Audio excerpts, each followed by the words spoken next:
expondo a sã doutrina.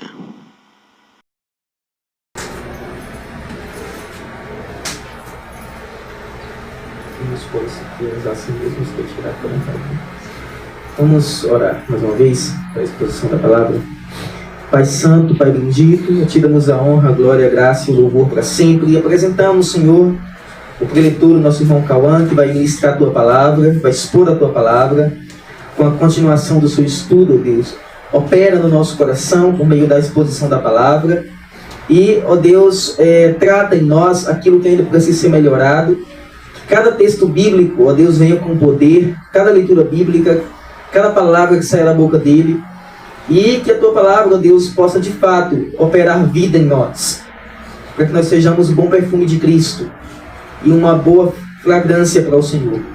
Seja conosco nessa manhã, Senhor, nossos ouvidos, nossas mentes, nosso coração.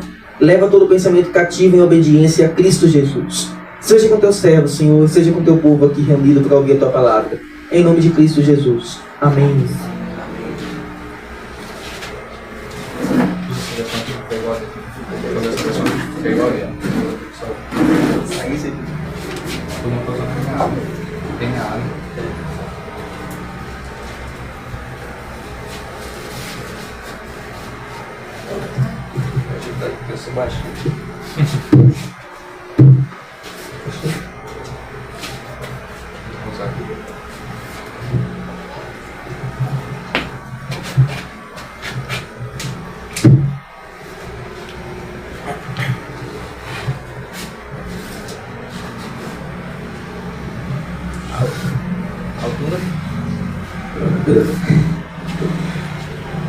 Graça e paz, irmãos. Amém.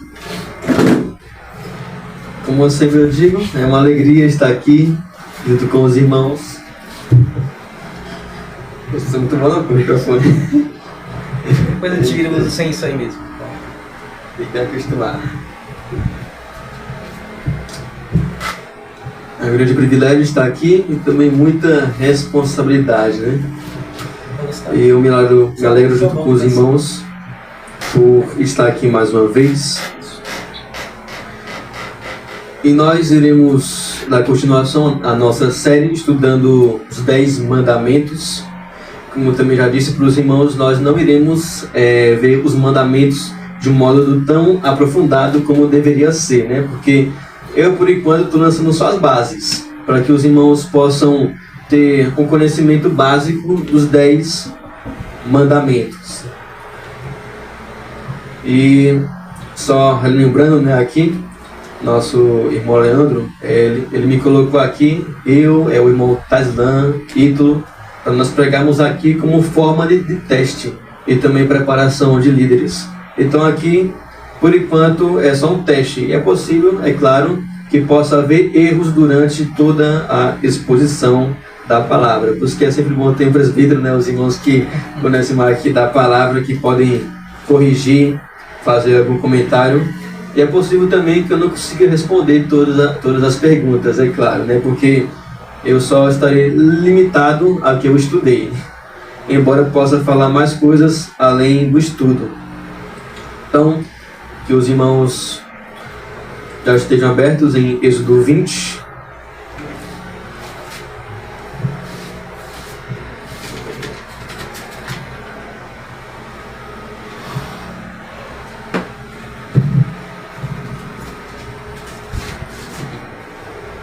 Nesse tempo, parei de usar o telefone para anotar os estudos, agora é só folha. Graças a Deus a minha letra deu uma melhorada, né?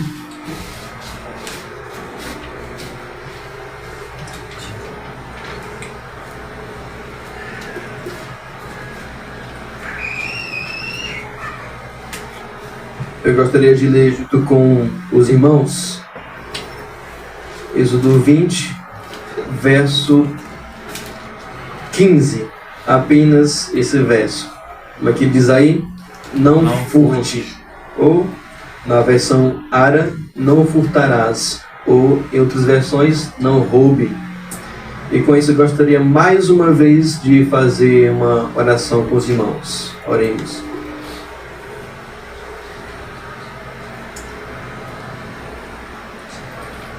Senhor Deus, quero, ó Pai, pedir a direção do Teu Santo Espírito e rogar a Ti aquilo que nós bem cantamos, como lembrou o nosso irmão, porque não é apenas um louvor, mas também é uma oração. Que o Senhor possa derramar a Tua glória, Deus, aqui. Eu não trouxe, Senhor, nenhuma sabedoria, nenhum entendimento. Eu não trouxe nada para aqui. E todo conhecimento que nós temos, seja ele pouco ou muito, não vem de nós, mas do Senhor. Peço Tua graça para que o Senhor venha nos guiar em toda a exposição de Tua palavra. Nos guie, ó Deus, nos dê sabedoria e entendimento para compreendermos pelo menos o básico de Tua palavra, para que assim nós também possamos avançar naquilo que é profundo. Em nome de Jesus. Amém. Eu gostaria de fazer uma breve recapitulação, mais uma vez, de um todo, né? Porque nossa irmã Edileuza não esteve conosco, embora tivesse assistido, vez e outra, algumas lives aí. Se não me engano, essa aqui já é a parte 11 de nossa série. Bem que eu falei para o irmão Leandro, ó, se eu for fazer isso dos 10 mandamentos, eu acho que vai demorar uns 2 anos. Pelo negócio que está caminhando aí, pregando só uma vez por mês. Então, bem no verso 1, nós vimos que essa lei, os 10 mandamentos, quando diz Deus falou, está falando da origem da lei, que essa lei ela veio de Deus e da parte de Deus, não é uma lei criada por homens. E também na expressão todas estas palavras, nós vimos sobre o resumo da lei, ou melhor, algumas regras para que nós possamos compreender os 10 mandamentos. E os 10 mandamentos, como já havia dito, nós não temos que apenas que nos deter os 10 mandamentos em si, mas interpretar os 10 mandamentos de acordo com toda a Bíblia. Exemplo, quando vai falar sobre não mate, aí você tem que estudar. Será que será que é uma ordem absoluta, que é para você não matar de maneira alguma? Não. Você tem que ir lá no texto original, tudo mais. Tem que interpretar com toda a Bíblia. O que a Bíblia fala sobre matar. Quando é que nós podemos matar? Tirar a vida. E aí tem algumas exceções que nós também vimos. Nós também vimos porque as pessoas não obedecem à lei de Deus. Bem no verso 2 tem o prefácio aos 10 mandamentos. E esse prefácio é uma apresentação dos 10 mandamentos. Ou melhor, uma apresentação do próprio Deus. Aquele que fez a lei é o legislador. Aquele que promulga a sua lei. E o resumo do verso 2 é que nós temos que obedecer os 10 mandamentos, não para ser salvos, mas porque já somos salvos. Por isso que Deus disse: eu sou o Senhor teu Deus que o tirei da terra do Egito. E aí ele apresenta os 10 mandamentos, que é para ser obedecidos. Ou seja, a nossa obediência tem que ser em base com a obra redentora de Deus.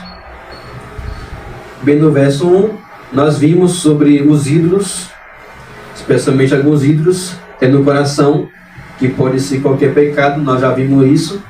Não tenha nenhum Deus além de mim. Tem a ver com um ídolo interior. E o segundo mandamento, que não faça para si nenhum Deus, tem a ver com um ídolo exterior. E também com a nossa maneira de adorar a Deus. O terceiro mandamento, que é não tomar o nome de Deus em vão, tem a ver com respeito a nós honrarmos o nome de Deus. Zelar por esse nome.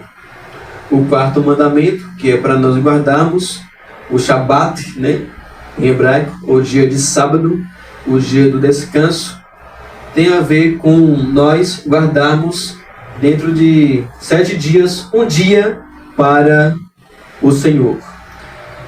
O quinto mandamento, honrar o pai e a mãe, nós também já vimos isso.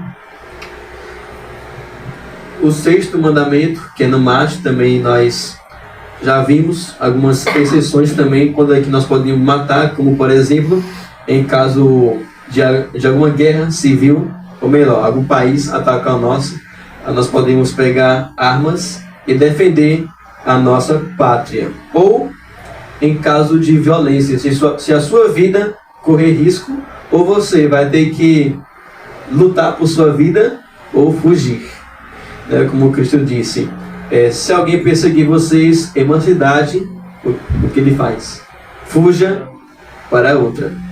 Preservação da vida. É o que nós vimos. Também que esse mandamento aqui tem a ver com o ódio. O ódio é o que leva você a matar outra pessoa. O mandamento é muito mais profundo. É muito mais que você apenas pegar uma arma, algum objeto e tirar a vida de outra pessoa. Isso aqui é só o exterior dos mandamentos. Tem algumas pessoas que pensam que pecar ou o pecado é só um ato, mas não sabem que o mandamento, como nós vimos, é espiritual. Ele se estende até as emoções, pensamentos e intenções do homem. E aqui também nós vimos no estudo anterior o 7º mandamento, que é não cometa adultério ou não adulterarás. E aqui nós já vimos que é sobre ser fiel à sua esposa, não somente na área sexual, na área dos relacionamentos, mas em tudo. Cuidar dela, suprir suas necessidades, dar atenção a ela e assim por diante.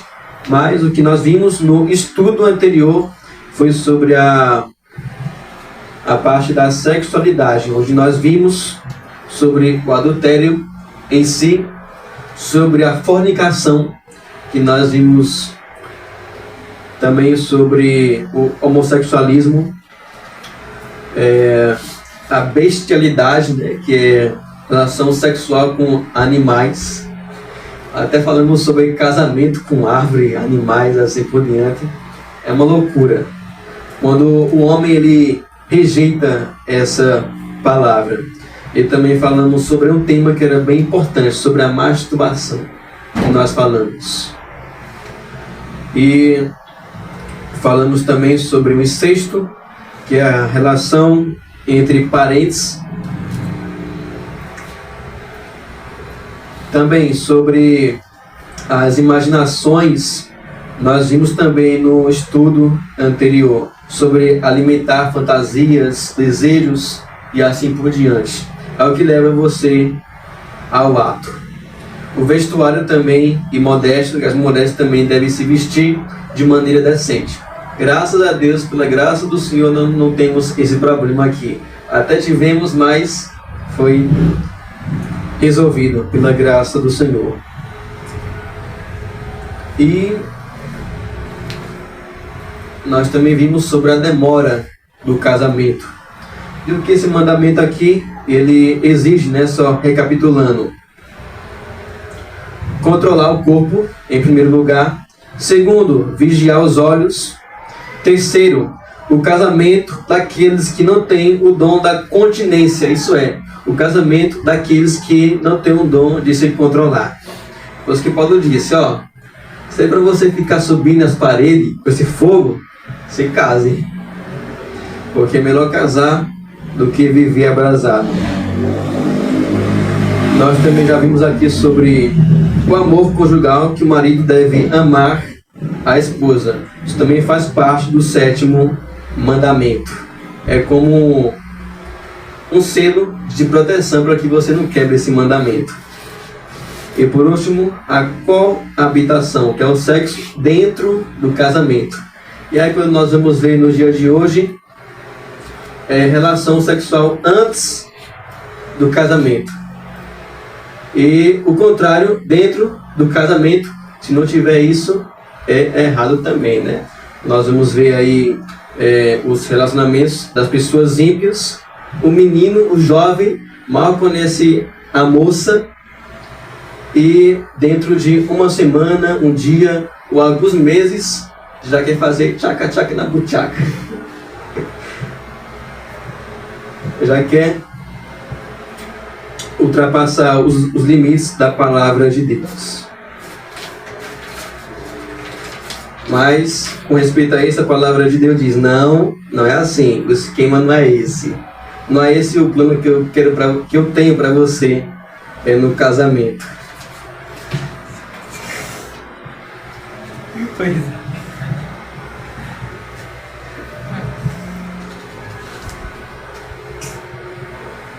Amém, irmãos? Amém. Então, agora nós entramos no 8º mandamento, que é não furte ou não furtarás. Eu irei passar bem rápido por alguns tópicos, sem muitos detalhes. E, como disse Matthew Henry, né, esse mandamento aqui, ele diz respeito às nossas riquezas, aos nossos bens materiais e às nossas propriedades. Você pode anotar aí que esse mandamento, ele diz respeito aos nossos bens materiais, propriedades e a nossa riqueza. Essas três partes. A propriedade, que é o terreno, os bens materiais, que é tudo que nós possuímos, e também a riqueza, o dinheiro, né? O din-din, o money, quer dizer, money. E qual é a primeira proibição desse mandamento? É o que nós iremos ver aqui. Nós iremos ver primeiro a proibição e depois as exigências. Primeira proibição, é o que nós vemos aqui, já quando nós lemos. Não furte ou não roube. Aqui nós nem precisamos de nos deter muito nesse mandamento, porque é um pecado bem conhecido. É um pecado do qual nós sempre vemos por aí, ou quase sempre, mas que é muito praticado pelas pessoas. E roubar, como os irmãos sabem, o que é roubar mesmo? Uma posse de algo que não é seu. Exatamente. Roubar é tirar algo de outra pessoa. E geralmente, algumas vezes, esse roubo ele pode vir com ameaças, intimidações, pode vir também com violência ou com engano. Ou também pode vir secretamente, sem que ninguém saiba. Por isso que Provérbios diz, né? O pão comido às escondidas é saboroso.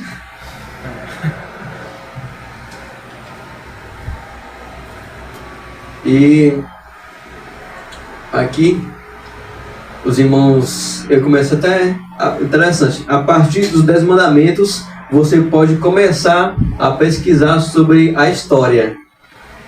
Bem interessante. Assim que eu comecei a estudar os 10 mandamentos, você olha para a história, você pesquisa.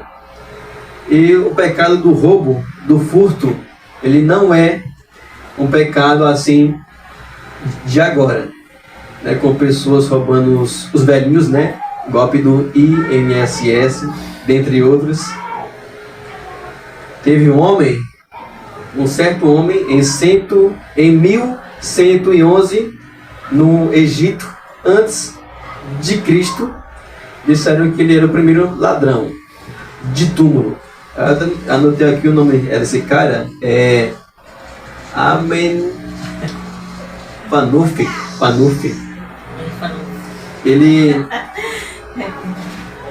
Ele roubava os túmulos dos faraós mortos, coroas, joias, ouros. E aí alguém, né, que escreve história perguntou para ele: por que você rouba? Aí ele: não, eu só faço isso aqui só por força do hábito. Ele já tinha esse histórico de roubar, né, coisas nobres ali do Egito. E aí nós poderíamos pesquisar vários fatos relacionados ao roubo, né? Como, por exemplo, o roubo da obra Mona Lisa. Um certo homem foi roubar essa obra, só que não foi muito bem sucedido. outro homem lá dos Estados Unidos pediu o quadro de volta para colocar à venda. E em segundo lugar, esse mandamento ele proíbe o rapto ou o sequestro de pessoas. Lá em Timóteo, 1 Timóteo 1,10 fala sobre os sequestradores. E o sequestrador lá,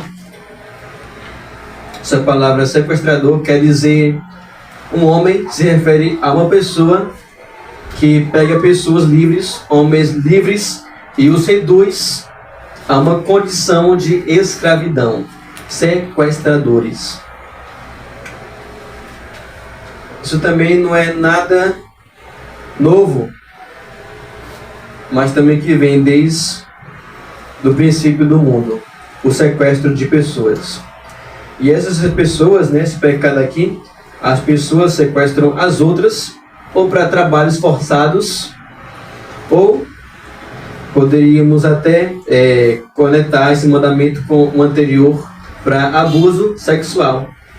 Por que você acha então? Olha só. Por que você acha então que existem bonecos, bebês de porcelana com sinuosidades já para atrair as jovens? Por causa do sequestro e dos abusos sexuais. Por isso que existem bebês com um corpo quase de mulher. Pensando como aqui uma coisa se conecta com a outra. E teve um fato que eu fui pesquisar, 2024. Um certo homem, ou melhor, dois jovens, um chamado Lucas, se não me engano, e outro Felipe. Os dois receberam uma mensagem pela rede social, não sei se foi pelo Instagram, o Zap, Facebook, só sei que receberam uma mensagem de trabalho lá na Tailândia. E o homem, ele aceitou a proposta de emprego, só que até agora o emprego não havia sido revelado. Só sei que ele aceitou. E o que os homens fizeram? Os homens já pagaram a passagem dele. E ele foi com a passagem paga. Ele queria, melhorar de vida. E a mãe tentava manter contato com ele, até que a mãe achou estranho, porque ele havia falado que já tinha trocado de 3 carros. Já tinha passado por 3 carros. E a viagem também não era nem para ser tão longa assim. E aí quando ele chegou lá, ele viu que o trabalho era dar golpes nas pessoas. E pior, outro jovem, que é o Felipe, ele também foi sequestrado com esse mesmo golpe. E já era. E se você rejeitar o trabalho, se você falar, não, eu não quero esse trabalho, eu vou voltar para casa, você volta com uma dívida de $20 mil. Impagável. E esse homem também já havia falado que já tinha levado umas 7 pancadas, 20 pancadas por aí. E esse lugar aqui é da Tailândia, mais ou menos umas 3 regiões. Ele é cercado por criminosos chineses. É quase como o PPC, a maior organização criminosa do Brasil, que se encontra lá em São Paulo, principalmente, mais de 8 mil pessoas. Para ser uma organização criminosa, tem que ter aí mais de 1.000 pessoas envolvidas, com mais de 1.000 grupos formados.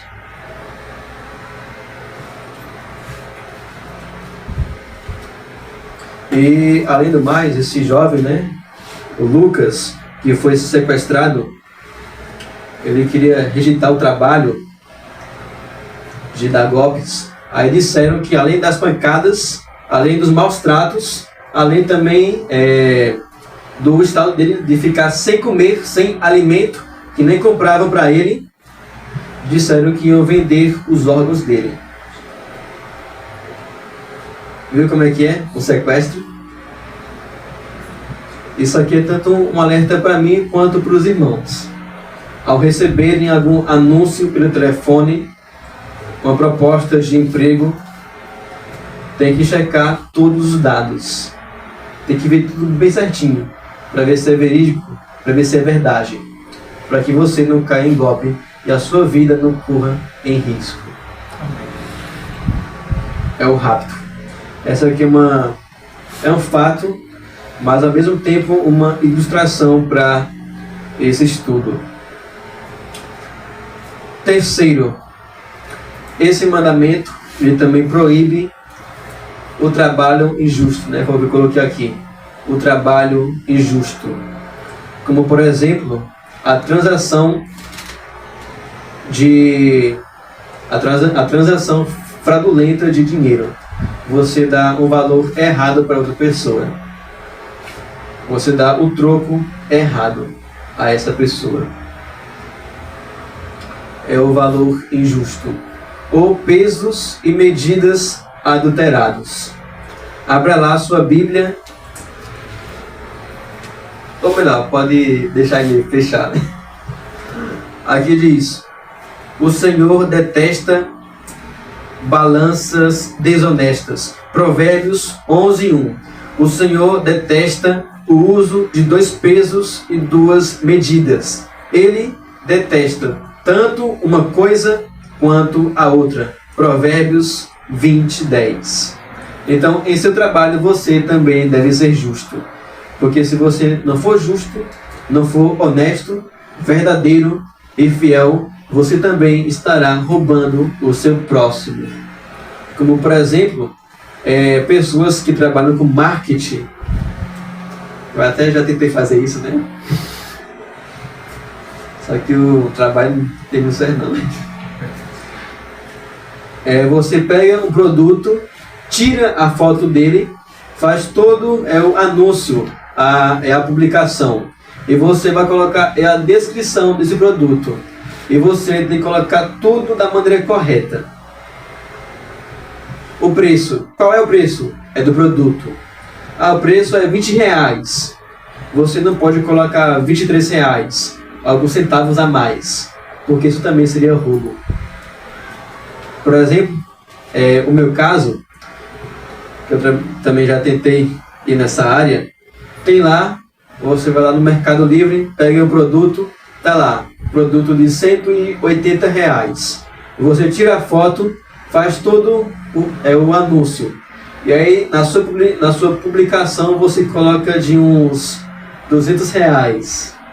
Só que quando a pessoa vai clicar ali, o link, tá lá R$180. E o anúncio dizer que era 200. Será que não é golpe? Será que isso não está um pouquinho estranho? Então os trabalhos também devem ser justos, honestos. Não somente na parte dos trabalhos, mas também nos contratos. E também na administração dos bens materiais de outras pessoas que nos foram confiadas. Por isso que Cristo disse, se vocês não forem fiéis na aplicação da riqueza injusta, como irão receber recompensa nos céus? Então nós também temos que ser fiéis na aplicação da riqueza injusta. Mas como assim? A riqueza injusta lá em Lucas 16, está falando da riqueza que muitas vezes é usada de forma injusta. Essa riqueza que muitas vezes é usada de maneira injusta, deve ser usada de maneira justa por nós.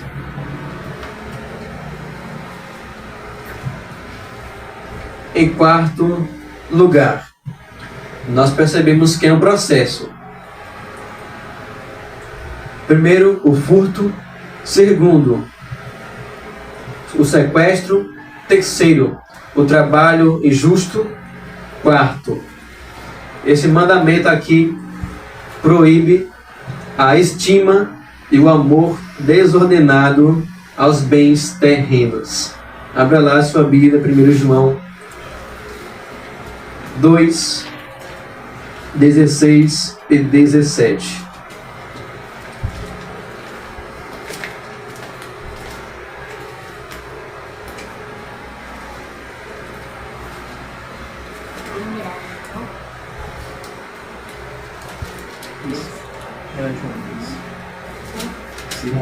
Qual é? 1 João 2, 16 e 17.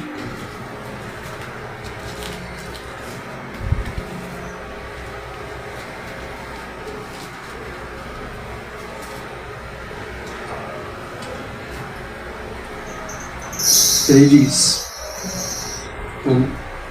vamos ler todos juntos? Não amem o mundo, nem as coisas que há no mundo. Se alguém amar o mundo, o amor do Pai não está nele. Porque tudo que há no mundo, os desejos da carne, os desejos dos olhos e a soberba da vida, não procede do Pai, mas procede do mundo. Então, alguém que ama verdadeiramente a Deus e que não rouba, também não deve amar de maneira desordenada as coisas do mundo. Eu até esqueci de citar aqui um verso na primeira proibição que diz assim: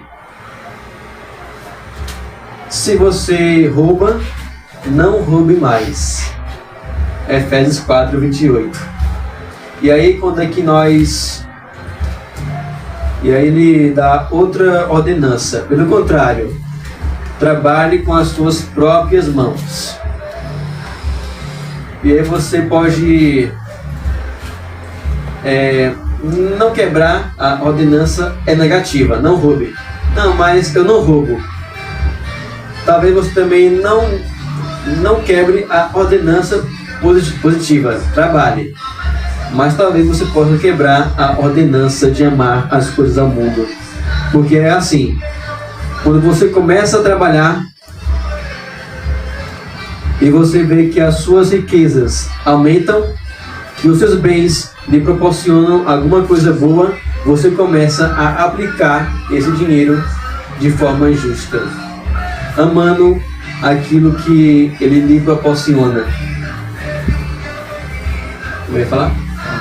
Não, sobre achar algo, por exemplo, na rua e tomar posse disso, também é considerado roubo? É roubo também. Nós iremos falar isso bem no final. Então, nós não devemos amar as coisas do mundo. Você aqui tem, né? Bem no verso 16, sobre os desejos da carne. E aqui nós podemos citar 5 sentidos da carne, isso é, do nosso corpo. Quando alguém começa a trabalhar, as chances dela se satisfazer é maior. O pobre já não tem assim muita oportunidade de viajar, de gastar o dinheiro com certos prazeres. Mas aqueles que têm dinheiro, sim. Como por exemplo, a cobiça. Uma vez eu fui lá para Bom Nome, ano passado. O pastor Neto contou um testemunho de um homem que ele pegava homens no meio da rua, mendigos. Olha só como é que é o negócio. Ele pegava mendigos, acho que esse homem tem um pouquinho de dinheiro. Ele pegava mendigos e levava esses mendigos para ter relações com outras mulheres. Ele ficava em outro lugar só para ver as cenas e pagava nesses homens. Ele só se satisfazia naquilo, na cobiça. Isso é o desejo dos olhos. É um dos sentidos pelos quais nós também podemos satisfazer a nossa carne. Ou ouvir músicas mundanas, ou o paladar, né, para quem tem o din-din aí, viaja para os lugares, pode ter algum prato mais melhor e pode amar mais essas suas coisas, os prazeres, do que o próprio Deus.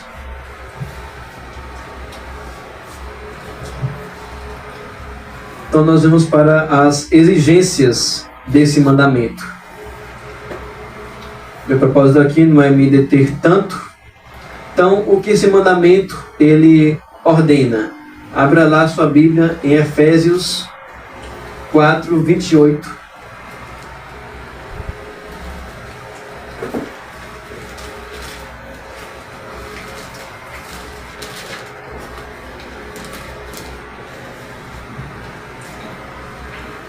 Aqui nós temos 3 ordenanças.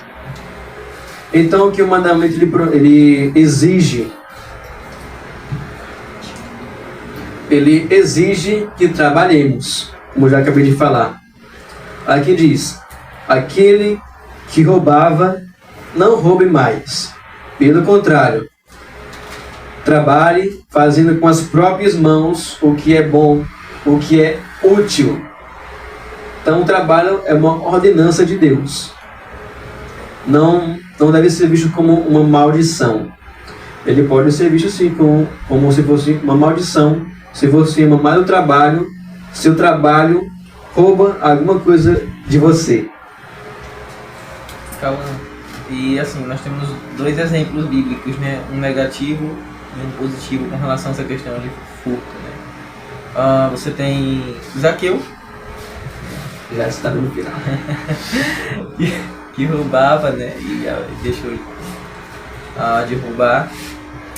E você tem Judas, né? Por exemplo, que era tesoureiro, né? E roubava, mas sendo um que andava com o Senhor. Então ele roubava do dinheiro da tesouraria, né?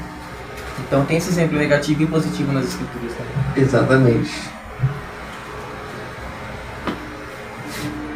Então, aqueles que ainda não têm trabalho, o foco agora, pelo momento, é estudar.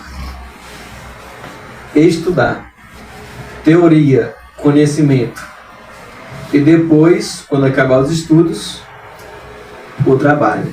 Pode entrar no trabalho. Então, os jovens aqui, né, já tem que pensar em um trabalho. Segundo, esse mandamento aqui exige a restituição dos bens tirados de forma injusta. Abra lá em Levítico 6.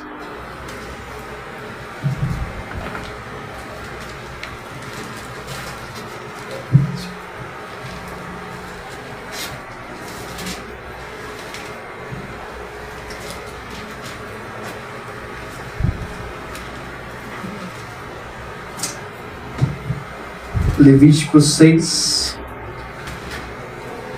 versos 4 e 5.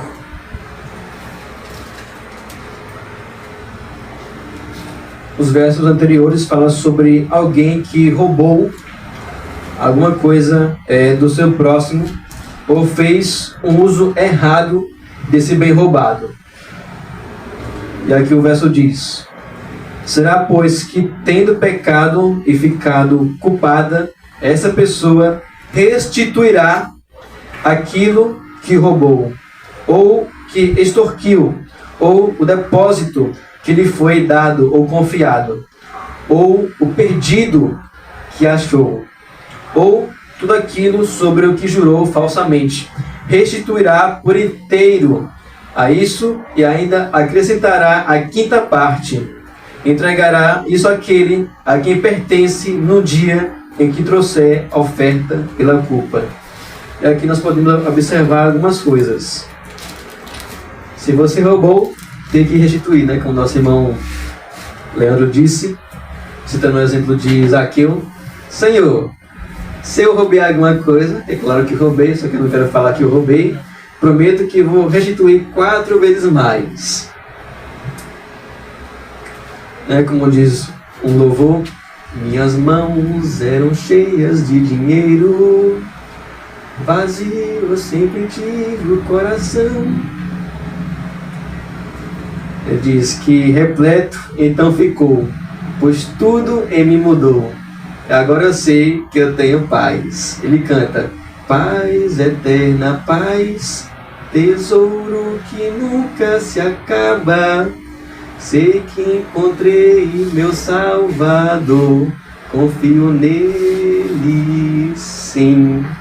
Foi exatamente isso que aconteceu com Zaqueu depois que ele teve um encontro com Cristo. Ele encontrou a verdadeira paz, um tesouro que jamais se estraga. Ele vai alegre devolver aquilo que roubou. Não somente aquilo que roubou, mas 4 vezes mais. E aqui também diz que essa restituição, bem no verso 5, ela tem que ser por inteiro, tem que ser completa, tem que ser plena, não apenas um pouco, ou a metade, ou 90%, mas tudo. E aqui também diz que deve acrescentar a 5ª parte, que há alguma coisa a mais. E algumas vezes, quando alguém roubava em Israel, teria que, ou em Israel, ou talvez em outros povos, o que você tinha que pagar era o dobro do que você roubou. Se você roubou uma ovelha, tem que dar 2. Se você roubou 5 ovelhas, 10. E assim por diante. O dobro. Só para mostrar a seriedade desse pecado. Só uma informação aqui. Eu sei que é outra religião, mas acho que vale só dar outro tipo de punição. No islamismo, até o dia de hoje, quando um ladrão é pego, é cortado a mão esquerda e se ele continuar a roubar, é cortado o pé. É como forma de punição ao roubo. Essa punição aqui, se for comparar com outros povos, é leve. É leve. Bastante. Outros povos são piores. Como por exemplo, se não me engano, eu ouvi um fato, voltando ao 7º mandamento, se a mulher adulterasse no Egito, o nariz era cortado. E aí todos os que olhavam para aquela mulher sabiam o que ela havia feito.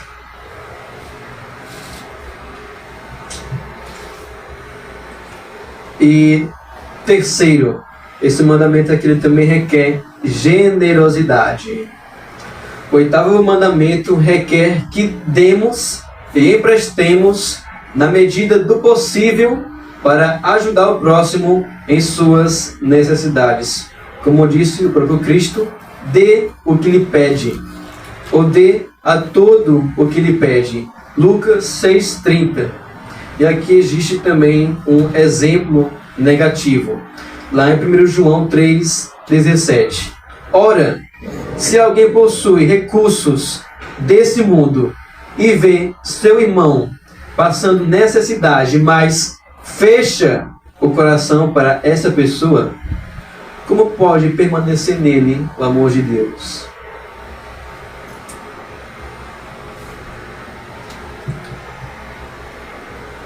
É dever também de todo servo de Deus suprir, na medida do possível, as necessidades de seu próximo, se possível, ou emprestar.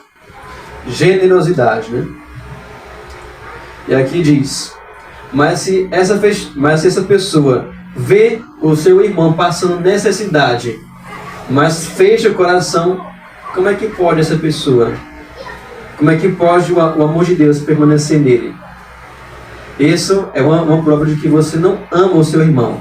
E aqui está falando que é uma pessoa que tem recursos o suficiente. Mas aqui diz, mas se ele fecha o coração, ou melhor, como diz o texto original, essa expressão, mas se ele fecha os seus intestinos, como é que pode permanecer nele o amor de Deus? Isso quando o verso diz sobre fechar o coração, quer dizer você negar a mostrar compaixão pelo seu próximo. É um exemplo negativo. E aqui nós voltamos para Efésios 4:28, que diz, um exemplo agora positivo: 3 ordenanças, uma negativa e 2 positivas. Uma coisa leva a outra. Olha só, aquele que rouba, não roube mais. É a negativa. Agora a positiva. Pelo contrário, Faça com as próprias mãos o que é bom, aquilo que é lucrativo. Com qual propósito? Para que você tenha com o que repartir com o necessitado. Percebe? É uma progressão. Se você rouba, não roube. Abandone isso. Agora faça o contrário. Trabalhe. Que é assim, quando você vai para a cidade, né, para Petrolina, você vê alguns mendigos, ou para qualquer outro lugar. E se você chegasse assim com alguma lata de cerveja ou dinheiro, e com uma oportunidade de trabalho, e você oferecesse o que você quer, cerveja ou um trabalho, o mendigo iria falar: eu quero uma cervejinha, né? Não vai querer trabalho. Porque eles querem ficar no comodismo, no prazer, os que não aceitam. Ou se você for para outro e oferecer dinheiro e alguma vaga de emprego, ele vai querer o dinheiro para usar esses prazeres em droga ou em qualquer outra coisa.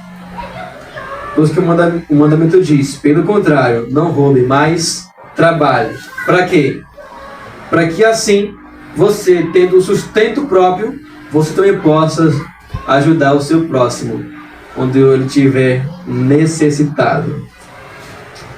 Os irmãos estão entendendo por aqui? Sim. Amém. Amém. É o básico, é coisa simples. E aqui tem uma exceção e prioridade. A quem devemos ajudar.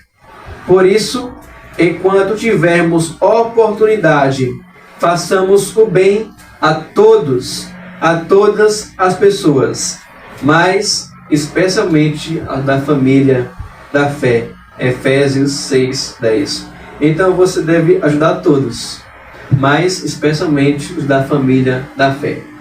O irmão Leandro me corrija aí, mas se não me engano, John Wesley, ele pegava um gasofilaço e todos os dias colocava R$1 ali. Todos os dias, R$1. Para caso em algum momento ou em outro, algum dos irmãos estivesse necessitado, ele ia lá e tirava um valor para ajudar aquele irmão, o irmão da fé. E é claro, né, que nós não devemos constantemente, devemos, mas não constantemente. Não é uma regra ficar ajudando ímpio, porque eles se aproveitam disso também. Mas principalmente aos da família da fé. E em quarto lugar, o que exige mais esse mandamento? Além do trabalho, além de restituir os bens, além da generosidade, exige que nós tenhamos domínio, ou que nós controlemos os nossos desejos e pensamentos relacionados à riqueza e aos bens terrenos. Abra lá a sua Bíblia em 1 Timóteo 6, verso 9, ou melhor, 1 Timóteo 6, a verso 9.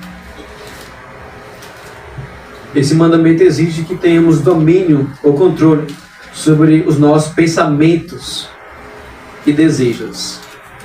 É contrário, é o que nós havíamos visto.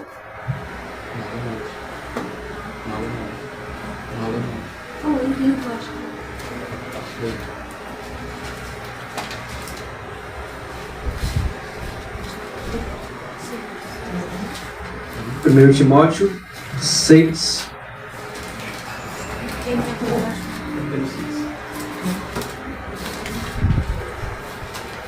Verso 6. Ou melhor, vamos ler até o verso 10. Que esses versos são os versos chaves, importantes. De fato, grande fonte de lucro é a piedade com o contentamento. Porque nada trouxemos para o mundo, nem coisa alguma podemos levar dele, tendo sustento e com que nos vestir, estejamos contentes. Mas os que querem ficar ricos caem em tentação, em armadilhas e em muitos desejos insensatos e nocivos, que levam as pessoas a se afundar na ruína e na perdição, porque o amor ao dinheiro é a raiz de todos os males. E alguns, nessa cobiça, se desviaram da fé e atormentaram a si mesmos com muitas dores. E aqui nós temos uma parte boa, que o apóstolo Paulo diz. Ele fala assim: de fato, grande fonte de lucro é a piedade com o contentamento. A piedade e o contentamento, uma grande fonte de lucro. Isso é, vale muito mais que a riqueza que você recebe do seu trabalho.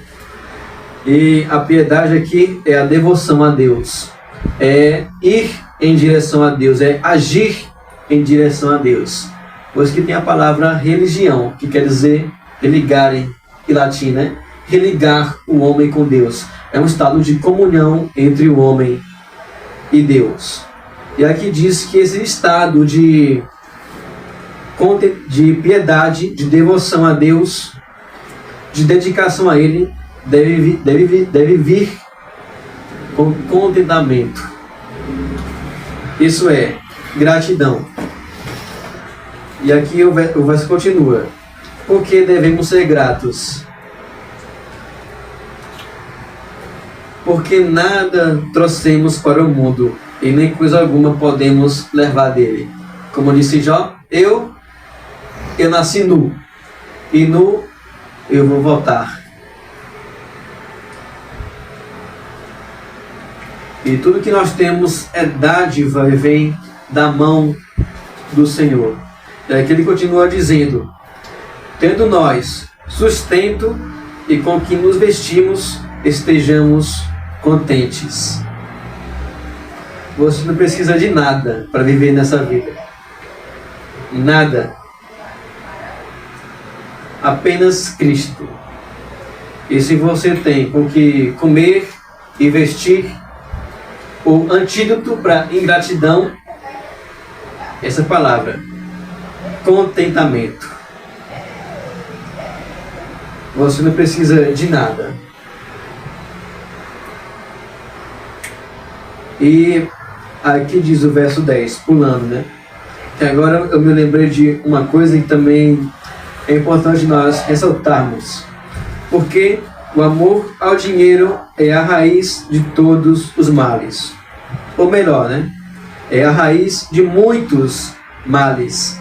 Esse deve ser o sentido do texto. O amor ao dinheiro.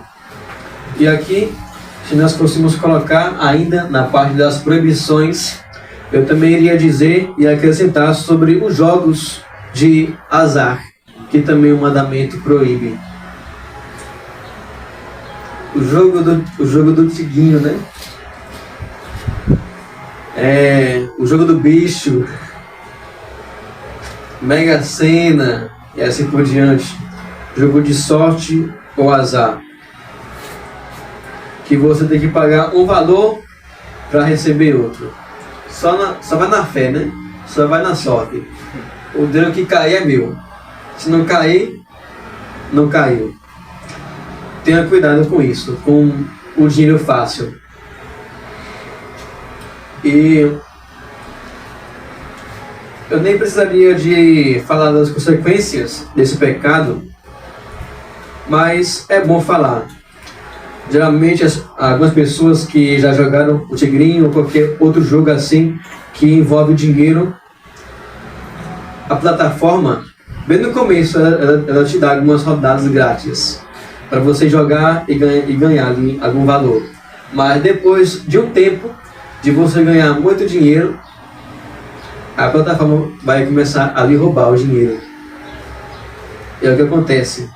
Quando você perder o dinheiro, você vai ter uma dívida. E pior, os juros são altíssimos. Você nunca vai conseguir pagar essa dívida, porque os juros são altos. Mês a mês vai aumentando. E algumas pessoas, nisso, ao se meterem nessa confusão, a única saída que elas encontram é o suicídio. Então, evite essas plataformas de ganhar dinheiro rápido. Melhor é você ter o seu trabalho normal, sem muito problema, do que ficar arriscando a vida com sorte ou azar. E por último, para nós concluirmos, em quinto e último lugar,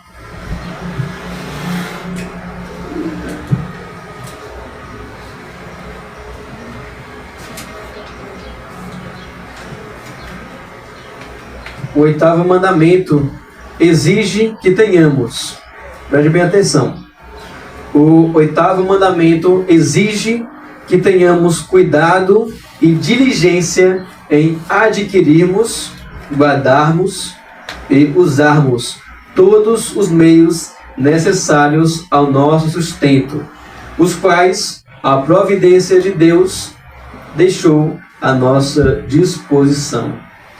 Compreendeu? Isso é, que você deve ter todo o cuidado necessário e todo o esforço para o seu sustento, a sua vida. E aqui tem uma advertência para nós. Em 1 Timóteo 5:8, sobre o cuidado. Se alguém não tem cuidado dos seus, especialmente os da própria casa, esse negou a fé e é pior do que o descrente. Entendeu? A pessoa que não tem cuidado, não tem diligência ou esforço em suprir suas necessidades e a da sua família é pior do que o descrente, porque negou a sua fé.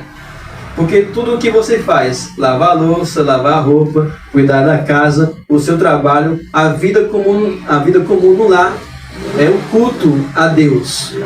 E se você negligencia isso, você negou a sua fé.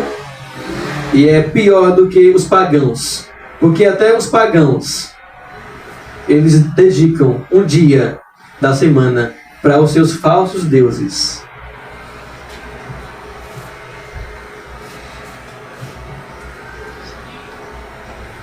Agora, abra lá a sua Bíblia, mais uma vez, em Provérbios 27.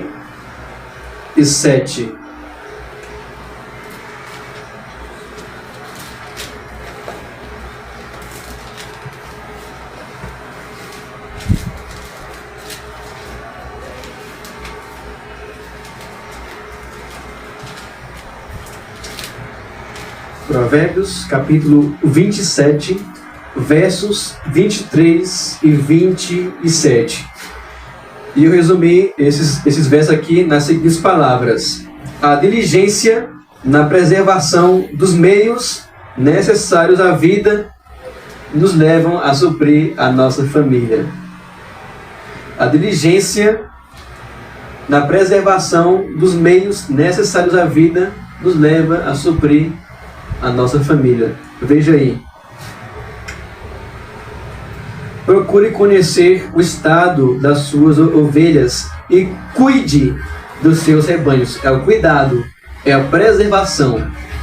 Isso é, se o seu trabalho em que você está, você deve manter todo o cuidado e esforço para permanecer nele e ter constância nele.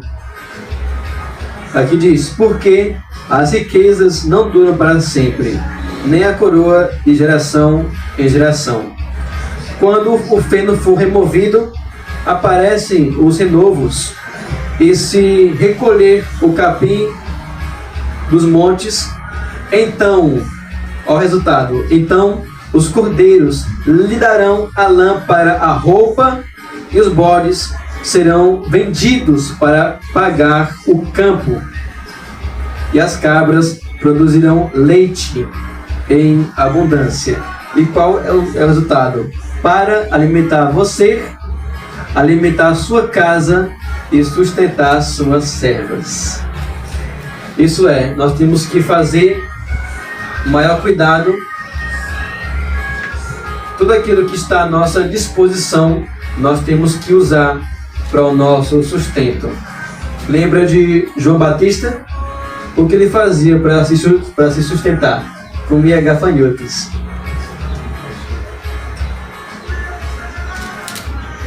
Você lembra de Elias, a viúva de Sarepta?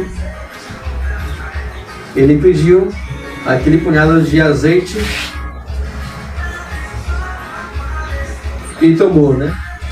E com aquele ato de fé da mulher, Deus providenciou. E o que os apóstolos, eles se alimentavam? Eram pescadores. Peixe. Pão. Você deve fazer uso dos meios necessários à vida, para o seu sustento e para o sustento de sua família. Se lembra de Jacó?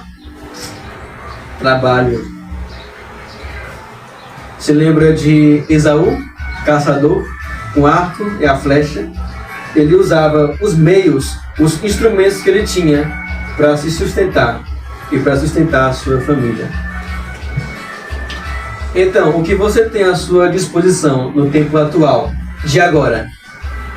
Será que um telefone, uma caneta em papel não é suficiente para que você possa fazer uso desse meio, para conseguir algum emprego, para conseguir o seu ganha-pão, sustentar você e a sua família? O telefone é uma ferramenta importantíssima. E com isso, com o suprimento, com o trabalho, a Bíblia também ordena que nós devemos desfrutar do resultado de nosso trabalho. Aqui em Eclesiastes. Eclesiastes 2, 24 diz: um dos livros que eu mais admiro. 2:24. Não há nada melhor para o ser humano que comer, beber e fazer com que a sua alma desfrute o que conseguiu do seu trabalho. No entanto, vi também que isso vem das mãos de Deus. E capítulo 3, versos 12 e 13 diz: sei que não há nada melhor para o ser humano do que alegrar-se e aproveitar a vida ao máximo. Sei também que poder comer, beber e desfrutar o que se conseguiu do seu trabalho é dom de Deus.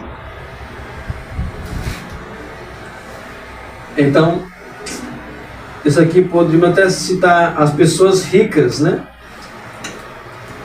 Eu já ouvi falar também de uma mulher que ela comprou uma mansão, só que o dinheiro que ela tinha, ela não comia direito, porque toda a riqueza que ela tinha era para pagar as contas da mansão, era para sustentar a mansão, nem comia direito. Mas você deve manter o equilíbrio.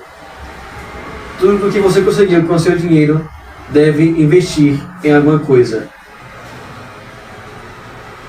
Um valor para alimento, um valor para passeio, um valor para investir em livros, outro para comprar roupas, outro para ir a um shopping, embora eu também não goste muito.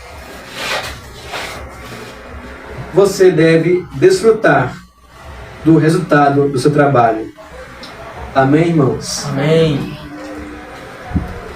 E a pergunta? Irmão Gustavo. Sim, sobre tomar posse de algo que foi achado na rua, que você fala no final. O famoso achado não é roubado. Eu já falei, citando o João não é Zaqueu. Se você achou algum objeto na rua, você deve devolvê-lo o quanto antes, tem que restituir. A questão que eu ia perguntar em cima do que o João perguntou, a questão é, se a gente achar algo, mas a gente não sabe, né, ao proprietário quem é, que eu fui criada assim, educada, que se eu achar algo, eu sei que é de irmão, eu tenho certeza que é dele, então é claro que eu tenho que entregar ele porque pertence a ele, isso é correto. Porém, se eu achar algo que não tem destinatário, eu posso, como se diz, obter aquilo para mim? Creio que não, porque não é seu. No caso, é visto como furto também. Também. Que não pertence a você. Você não ganhou com o suor do seu rosto. É de outra pessoa. O certo Então eu também considero isso como um furto. o certo é quando você acha alguma coisa assim, não tem certeza, ou entrega uma autoridade para poder Exatamente, a polícia, a delegacia. Não permanecer. Porque aquela pessoa que perdeu provavelmente vai tentar readquirir aquele objeto. Olha, eu sei que eu já roubei muito. Sem saber. Pela ignorância. Ei, irmão, não, mas porque assim, eu tô perguntando, né? Eu já tô perguntando pra tudo isso, né, irmão? Minha consciência.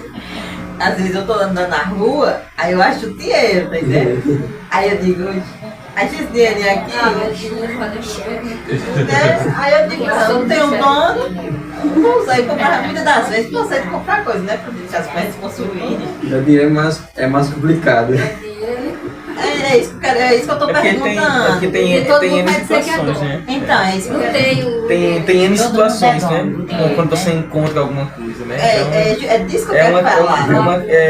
A rigor, né? De um modo geral, é pecaminoso, né? Como o Gal tá dizendo. Então tem situações diferentes, Eu variantes. já achei muita moeda no chão e deu real. Eu já mostrei pra mãe, eu já dei pro irmão, que tá pro irmão ter. Minha mãe também, quando ela anda lá na rua, aí tem vezes que ela vi algumas notas. As notas assinando pra ela, ei, eu aqui, ó. Mas não vai aparecer dando até de coisa. Uma vez a mãe achou um celular na rua e como foi, mãe? A gente ia da Vila Eduardo para shopping, justamente, né? Que a gente ia pagar a fatura do IPA. Aí, quando chegou lá, onde chamava a casa da Itu antigamente, que a gente morava lá no Vila Eduardo, aí eu passei e vi um celular lá de frente, né? Aí, como tava no chão, eu chutei. Eu digo, é um celular velho, né?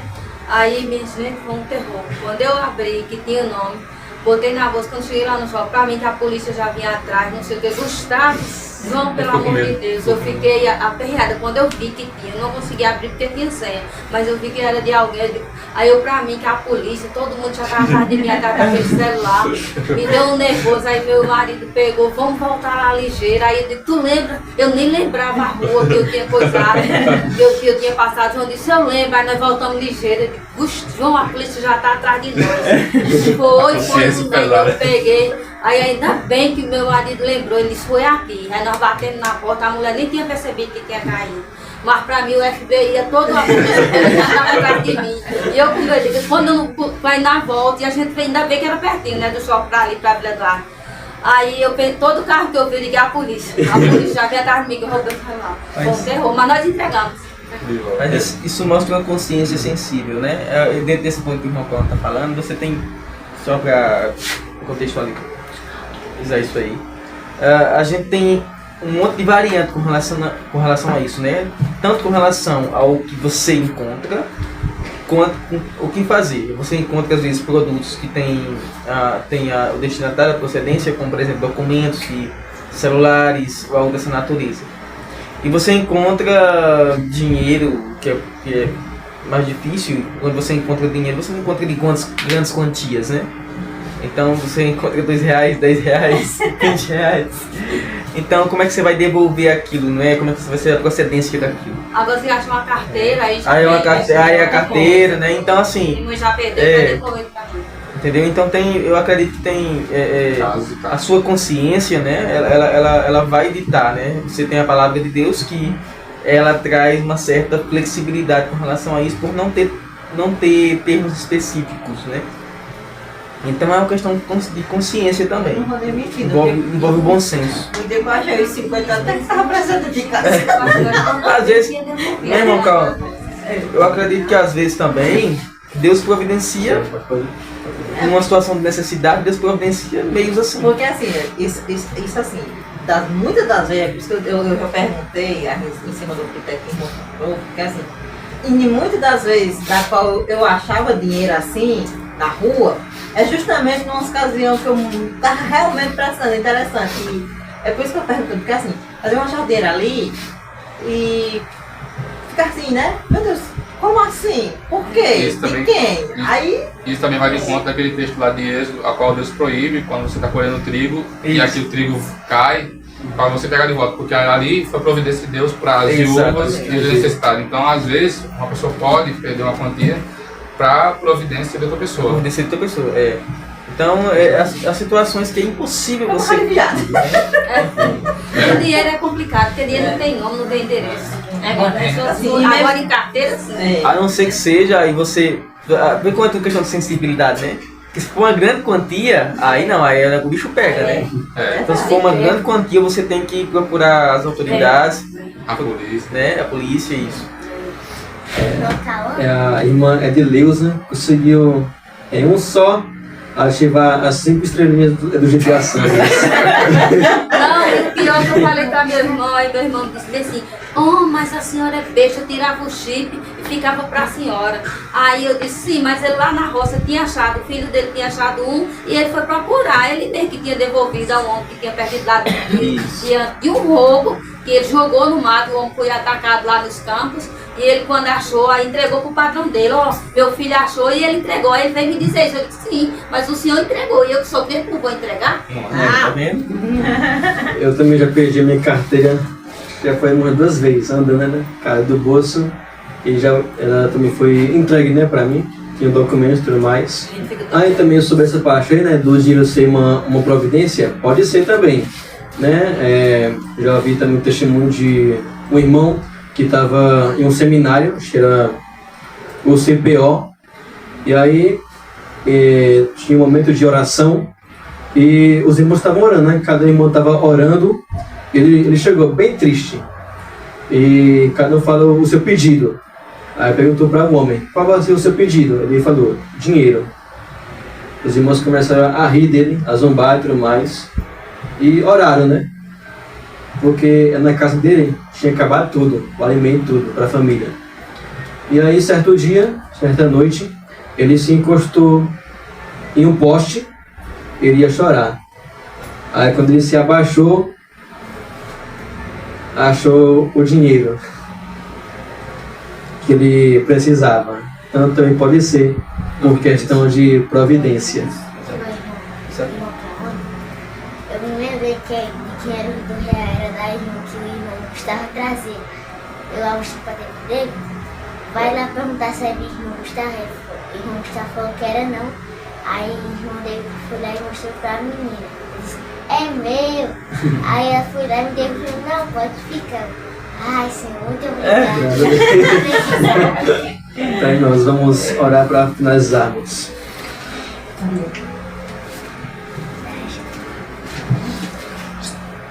Senhor Deus, queremos te dar graças por mais um estudo. Sei, ó Pai, que eu fui bem superficial, mas mesmo assim, Senhor, é bom nós nos relembrarmos dos ensinamentos básicos de Tua Palavra. Porque muitas vezes nós somos tentados a esquecer. E também por ignorância, por esquecimento, pecar contra o Senhor. Queremos, Senhor, pedir a Tua graça para que nós possamos ser honestos em tudo, em nossos estudos, em nosso trabalho, com respeito aos nossos bens materiais, às nossas propriedades e também à nossa riqueza. Que o Senhor também, com respeito a esse mandamento, em um sentido bem espiritual, que nós possamos também meditar sobre aquilo que está roubando a nossa devoção a Ti, ó Deus. porque não obedecer a ti também é uma forma de roubo. Porque a ti o louvor, a adoração e a obediência é devido, e não dar isso ao Senhor é roubar a ti, ó Deus, aquilo que nós devemos à tua glória. Pedimos tua graça para que nós possamos nos sujeitar mais à tua palavra, e também com respeito ao nosso trabalho e aos bens materiais que nós adquirimos por meio do labor. Que o Senhor nos ajuda, Pai, a sermos contentes com o nosso estado e procurar, dia por dia, a melhorar o nosso estado exterior por meio da diligência e do esforço. Que o Senhor, por tua providência, possa suprir as nossas necessidades. Amém. Não permita, Pai, com que o básico, roupa, alimento e também a comunhão em família e dos irmãos venha faltar em nossa casa, Pai. Essa é a oração que nós fazemos em nome de Jesus. Amém. Amém.